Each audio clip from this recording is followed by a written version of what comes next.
안녕하세요. 주식공부입니다. 오늘은 검단 신도시에서 행복하게 사는 법 3편 부자들의 포트폴리오에는 반드시 부동산이 있다에 대해서 이야기해 보겠습니다. 어제 저녁 그 월드컵 경기가 있었는데요. 그 포르투갈하고 경기가 있었는데 저는 16강 못 올라가는 줄 알았어요. 근데 이 극적으로 이렇게 골을 넣어가지고 기뻐하는 모습입니다. 근데 이 손흥민이라는 이분은 굉장히 대단하더라고요. 감동이었습니다. 첫 골을 먹었는데 다 의기소침해 있는데 막 손뼉 치면서 여러 사람들을 다독이는 모습이 감동적이었습니다. 그래서 이거를 보면서 저도 그 검단 신도시에 입주하거나 아니면 청약이 당첨됐는데 집값이 폭락을 해서 지금 막 포기할까 막 이렇게 당황하는 분들의 그런 분들에게 조금이라도 용기를 주고 조금이라도 또 도움이 될 수 있는 그런 사람이 됐으면 좋겠다는 생각을 해 보았습니다. 이게 축구라는 게 재미있는 게 누가 이길지 모르지 않습니까? 누가 뭐 피파 랭킹 1위랑 뭐 100위랑 붙었는데 무조건 1위가 이긴다 이런 보장이 없지 않습니까? 100위가 1위를 이길 수도 있는 게 스포츠죠. 아무도 몰라요. 결과는 지나봐야 하는 거죠. 투자도 마찬가지입니다. 주식도 현재 지금 시장이 3,300 갔다가 2,100 갔다가 2,400이죠. 근데 여기서 이게 바닥 찍고 올라가는 건지 올라가려다가 다시 쌍바닥 찍으러 내려오려고 그러는 건지 아니면 N자형으로 더 떨어지려고 그러는 건지 이걸 누가 합니까? 지나봐야 하는 거지. 지금 여기에서 어디로 갈지 바닥 찍고 상승하네 그걸 누가 장담할 수 있는 사람이 과연 누가 있습니까? 아무도 없습니다. 근데 이, 이 세계 명인들은 보면은 평생 동안 계속 벌어요. 계속 벌기만 해요. 개미 투자자들은 계속 까먹기만 합니다. 깡통차고 계속 이 주식 인구가 우리나라 옛날에 500만이라고 그랬는데 지금은 1000만이 넘었습니다. 근데 이 인구가 계속 있는 게 아니라 계속 깡통 차가지고 나갑니다. 나는 다시는 주식 안 해요. 아니면은 반대 매매돼서 돈 다 잃고 나갑니다. 근데 새로 사회에 진출하는 학교에 졸업하고 사회에 진출하는 새로운 그 경제 인구들이 또 계속 들어옵니다. 그래서 1000만이지 1000만이 가만히 있는 게 아닙니다. 계속 깡통 차서 나가고 계속 들어옵니다. 새로운 피가 들어옵니다. 근데 이분들은 100명이면은 한 명은 벌고 99명은 깡통 차서 나간답니다. 근데 한 명도 계속 버는 게 아니라 여기서 한 명 한 명 한 명 모이는 사람들 중에 또 그 다음에는 또 깡통 차서 나가는 사람이 생깁니다. 이렇게 힘든 시장인데 세계 명인들은 계속 꾸준히 법니다. 주식 시장이 폭락을 하건 상승을 하건 계속 법니다. 왜 그럴까요? 이 포카 치잖아요. 포카 게임을 하면은 하수가 고수보다 패가 훨씬 잘 들어옵니다. 이 하수가 여러 명 있어요. 이렇게 있는데 이 사람은 고수보다 패가 덜 들어서 아웃됩니다. 이 사람은 비슷하게 들었는데 실력이 딸리니까 아웃됩니다. 이 사람은 약간 좋은데 아웃됩니다. 이 사람은 고수보다 훨씬 패가 잘 들어옵니다. 근데도 고수한테 다 잃습니다. 왜 그럴까요? 고수는 패가 잘 들어오나 나쁘게 들어오나 계속 땁니다. 그러면 부동산 투자하는 분들을 보면은 부동산 투자도 투자를 제대로 하는 사람은 계속 봅니다. 근데 투자를 제대로 공부 안 한 분은 이번처럼 2021년, 2020년, 21년에 아파트 분양받아서 청약해서 당첨되는 게 아니라 청약이 4억 됐는데 막 9억 10억 되는 요 꼭지에서 그것도 내 자본이 얼마 안 되는 내 자본으로 영끌해 가지고 삽니다. 그 잠깐 뭐 올랐다고 좋아하지만 결국에는 개박살이 납니다. 이거는 투자를 잘못 배운 거예요. 이거는 만약에 내가 내 자신이 지금 이런 상황이다 그러면 이거를 뭐 고난을 당하면서 극복을 해야죠. 근데 만약에 이 고난을 극복을 한다면 이때 잘못한 거는 평생 내 노하우가 됩니다. 극복 못하면 다시 못 일어날 수도 있지만 이거를 잘 슬기롭게 극복을 한다면 이 잘못했던 이거를 반성하면서 평생 노하우로 남습니다. 제 유튜브 채널에 석공님이라는 고수님이 한 분 계십니다. 그분이 댓글에 이런 얘기를 쓰셨더라고요. 어떤 사람은 음마 아파트를 가지고 다른 건 안 하고 음마 아파트만 샀다 팔았다 해가지고 큰 부자가 됐다고 그럽니다. 그 글을 이 석공님 항상 좋은 글 올려주셔서 감사하게 생각합니다. 근데 이분 말씀을 듣고 가만히 생각해 보니까 저도 부동산 초보 아닙니까? 근데 요즘에 이 급등락을 하는 시장을 보면서 만약에 검단 신도시에서 4억짜리 집을 샀어요. 분양을 받았어요. 그런데 작년에 막 대장 아파트들 호흡음 푸르지오 여기 9억 막 10억까지 갔지 않습니까? 그럼 만약에 이 4억에 분양을 받았는데 9억에 팔았다 그래요. 작년에 꼭지점에서 올 초나 9억에 팔아서 돈을 들고 있었어요. 이 음마 아파트 얘기에서 힌트를 얻은 겁니다. 그래서 9억을 갖고 들고 있었어요. 근데 검단 신도시 옆에 일자리가 많은 우량한 일자리가 많은 마곡단지가 있죠. 마곡지구에 84 국민평수 아파트가 16억이라고 그랬습니다. 근데 요즘에 막 반토막 났다고 난리가 났죠. 여기도. 그럼 반토막이면 8억 아닙니까? 그러면 이게 지금 9억 들고 있다가 이거를 급매물을 딱 잡아서 샀다 그래요. 요즘 같이. 그러면 이게 부동산이 하락기만 계속 있는 적이 있었습니까? 우리나라 역사상, 세계 역사상 한 번도 없습니다. 이렇게 올라가다가 조정받다가 다시 올라가고 조정받다가 다시 올라가고죠. 이 정고점을 항상 뚫고 올라갑니다. 그러면은 여기 9억에서 팔고 여기서 8억에 샀어요. 음마 아파트를. 아니 이 마곡 아파트를. 그럼 이게 그냥 갖고 있으면 더 떨어질 수도 있죠. 더 떨어질 수도 있는데 그냥 샀어요. 샀는데 갖고 이제 그냥 재밌게 살면 되죠. 살면 어느 순간에는 이 정고점을 뚫고 올라갑니다. 그럼 정고점이 얼마예요? 16억입니다. 그러면 불과 2년 사이에 2년이 좀 넘겠네요. 이게 분양받은 지 2년 있다 팔아야 되니까 한 3년이라고 쳐요. 3년 사이에 이 매매를 잘한 분은 4억이 16억이 된 거죠. 근데 부동산은 자기 돈 다 투자해가지고 사는 사람이 없지 않습니까? 2억 내 돈이고 나머지는 2억은 주택담보대출을 받아서 샀다고 쳐요. 그럼 2억이 3년 만에 16억이 된 겁니다. 그러면 28에 16, 8배, 800% 수익이라는 거죠.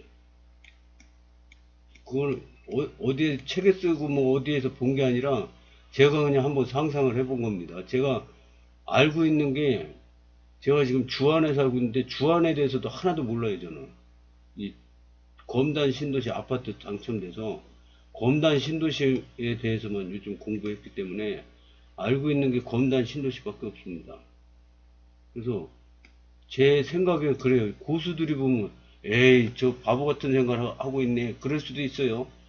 하지만 제 지금 수준에 제 실력 수준에 제가 상상할 수 있는 그 그림이 이런 생각이 문득 들었습니다. 이 내용은 부자들의 포트폴리오에는 반드시 부동산이 있다. 이거는 아들아 부동산 공부해야 된다. 요즘 보는 책입니다. 근데 이분이 반지하에서 14평 반지하에서 50억 자산가가 됐는데요. 회사 다니다가 딱 퇴직하니까 딱 그걸로 끝이랍니다. 대인관계도 다 끊어지고 그래서 멘붕이었었는데 부인이 재개발 아파트를 3개를 사놨는데 그게 급등을 해가지고 50억 자산가가 됐고 거기에 대한 이야기를 책으로 써가지고 베스트셀러 작가가 됐답니다. 내용을 한번 보겠습니다. 아들아, 어제는 직장 다니던 시절부터 친하게 지내온 협력업체 사장님과 점심 식사를 했다. 협력업체 사장님은 자기가 돈을 벌어온 방법에 관해서 솔직하게 이야기를 해주셨다. 정 작가, 사람들은 내가 사업으로 돈을 벌었다고 생각하는데 그건 착각이야. 재미있는 건 내가 사업으로 부를 쌓았다고 믿는 사람들은 정작 돈을 벌어본 적이 없는 사람들이라는 거야. 내가 사업으로 버는 이익은 매출의 2%도 안 돼. 1000억 원의 매출이 나오면 겨우 20억 원이 남을까 말까 하는 정도야. 그 20억 원도 대부분 기기와 설비에 투자하지. 그래야 사업이 계속 성장하니 말이야. 지금 내 자산이 1000억이 넘어가는데 그 돈을 번 진짜 비법은 바로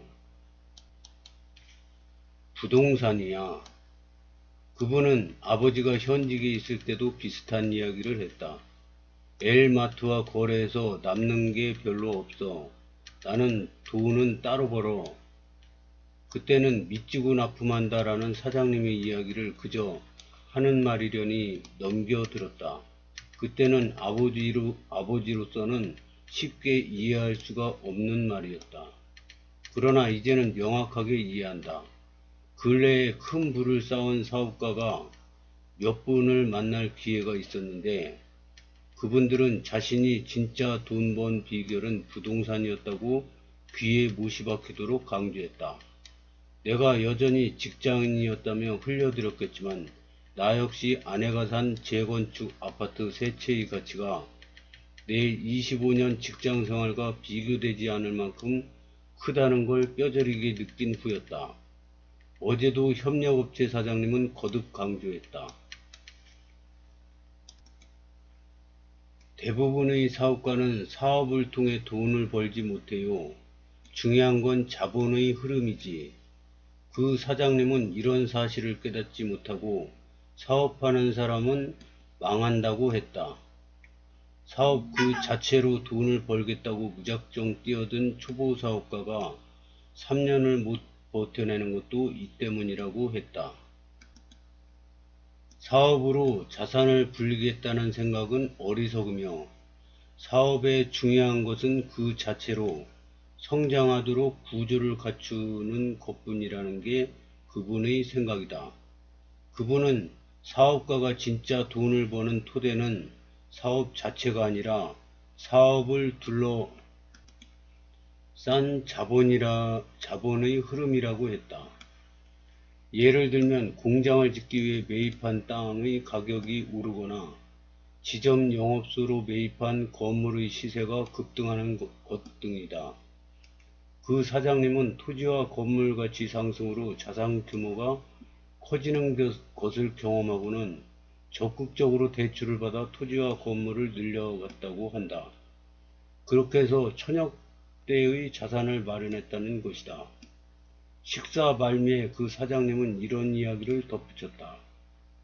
사업이란 일정 궤도에 오르면 알아서 돈을 벌어주는 거야.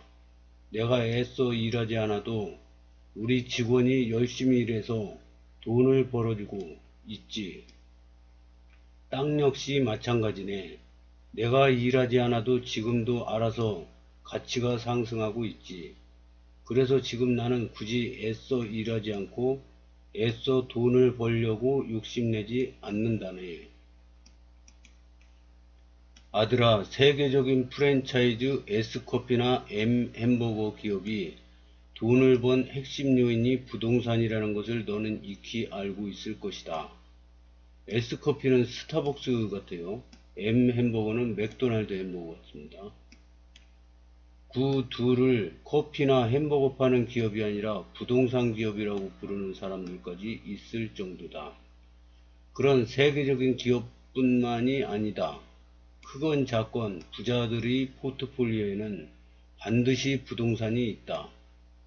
KB국민은행의 2021년 한국 부자 보고서에 따르면 금융자산 10억 원 이상 부자들의 자산에서 부동산이 차지하는 비율이 2016년 51.4%에서 2022년 56.6%, 2021년에는 59%로 점차 늘고 있다고 한다. 부동산 자산 가치가 상승하기 때문이다. 부자들 중 70% 이상이 수도권에 거주하고 있고 총 자산 중 비중이 가장 큰 것도 거주 주택이라고 하는데 이들의 집값이 크게 올랐다는 이야기다. 한 유명 투자 자문사 대표는 주식으로 돈을 벌면 반드시 집을 사라고 조언한다. 자신이 지켜보니 주식으로 수익을 낸 사람 중 현재까지 그 수익을 유지하는 사람은 거의 없었다는 것이다. 집을 산 사람은 집이 남았지만 그렇지 않은 사람은 부자가 되지 못했다는 설명이다. 이 얘기는 저한테 하는 얘기 같아요. 주식으로 돈을 벌면 반드시 집을 사라. 제 얘기 같습니다. 이처럼 부동산은 포트폴리오 중에서도 가장 핵심이 되는 자산이다. 세계적인 투자자 워렌 버핏은 잠자는 동안에도 돈이 들어오는 방법을 찾아내지 못한다면 죽을 때까지 일해야 한다라고 했다. 세상은 정말 그 말대로다. 부자가 되려거든 내가 일하지 않아도 너를 대신해 일해줄 자산을 일궈야 한다. 우리가 지금 부동산에 눈 떠야 할 이유다. 앞서 말한 특징을 간추리자면 부동산은 동산에 비해 고액이고 권리 이전이 어려우며 개별성이 강하다. 다른 말로 하면 고액이라 자본이 필요하고 유동성이 떨어지기 때문에 시간이 필요하다는 의미가 된다. 수익성과 안정성은 좋지만 현금 유동성은 떨어진다는 의미이기도 하다. 오늘 돈이 필요하다고 당장 현금화할 수 없는 재산이니 부동산 투자를 한다면 자금 계획이나 현금 유동성을 꼭 염두에 두어야 한다. 무리하게 대출받아서 월급의 대부분을 대출금 상환에 쓰다가 갑자기 회사가 문을 닫아 소득이 끊긴다면 애써 장만한 집이 자칫 경매로 넘어갈 수도 있는 것이다. 그럼에도 부동산 투자를 강조하는 이유는 아버지가 살아오면서 본 바로 안전하면서 수익성이 높은 재테크 수단은 부동산 뿐이기 때문이다. 꼭 투자 가치를 따지지 않더라도 이 춥고 힘든 세상에 내 집 한 채는 너무도 절실하다. 서울 땅에서 오랫동안 도시민으로 살아온 아버지의 경험이다. 아이들은 커가는데 내 집 없이 떠도는 서름, 마음대로 못 하나 박을 수 없는 생활, 언제 얼만큼 전셋값이 오를지 몰라 전전긍긍하는 생활은 오래 겪을 것이 아니다. 그러니 부동산 공부는 필수라고 생각하고 아무리 바쁘고 힘들더라도 게을리하지 말아라. 사랑한다 아들아. 제가 잘 읽지도 못하고 발음도 별로 좋지 않은데 그럼에도 자꾸 읽어드리는 이유는 그만큼 제가 따로 설명하는 것보다 좋은 내용이기 때문입니다. 그래서 여러분도 이 내용을 보고 뭔가 깨닫는 점이 있었으면은 저도 기쁠 것 같습니다. 시청해 주셔서 감사합니다.